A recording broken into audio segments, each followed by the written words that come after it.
নিয়োগ দুর্নীতি কাণ্ডে এসএসসি প্রকাশিত অযোগ্য শিক্ষকদের তালিকা অসম্পূর্ণ।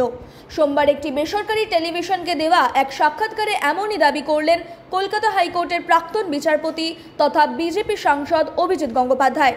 তিনি বলেন, এটি সম্পূর্ণ তালিকা নয়। যারা দুর্নীতি করে চাকরি কিনেছিলেন, চাকরি পেয়েছিলেন, তাদের সংখ্যা আরও অনেক বেশি, অন্তত ৬,০০০ তো হবেই। প্রসঙ্গত উল্লেখ্য, কলকাতা হাইকোর্টে বিচারপতি থাকাকালীন শিক্ষক নিয়োগ সংক্রান্ত মামলার শুনানি হয়েছিল তার এজলাসেই। এই মামলায় তার একের পর এক পর্যবেক্ষণ ও মন্তব্যে বিতর্কের ঝড় উঠেছিল। সোমবার এ বিষয়ে তিনি অভিযোগ করেন, একদল পরীক্ষাতেই বসেননি, কিন্তু নাম চলে এসেছিল প্যানেলে।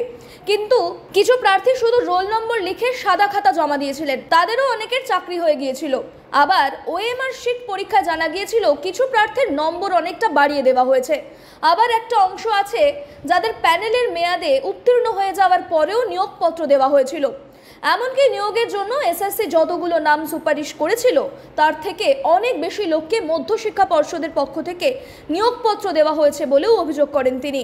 ব্যুরো রিপোর্ট, আরোহী নিউজ।